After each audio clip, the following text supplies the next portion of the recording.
Nega aynan ayriliqdan keyin tezlikda rivojlanish boshlanadi? Hollarda biz judayam boshqa insonga bog'lanishda yashaymiz. Biz o'zimizni unutgan holatda boshqa insonni birinchi planga chiqarib qo'yamiz. O'z hayotimiz markazidan chetga chiqishni boshlaymiz. Biz niyatlarimiz, orzularimiz o'zimizdan kechgan holatda boshqa insonni yaxshi ko'ramiz. Ana shu vaqtdan boshlab o'zimizni unutib yashashni boshlaymiz. Ayriliqdan keyin esa siz o'z markazingizga qaytishni boshlaysiz.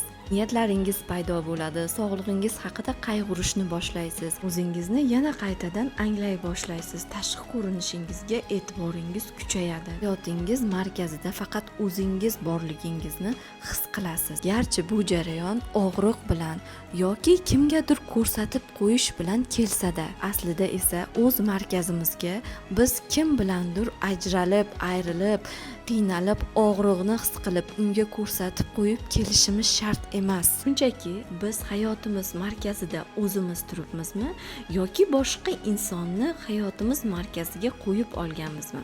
Mana shu haqida o'ylashimizni o'zi yetarli bo'ladi.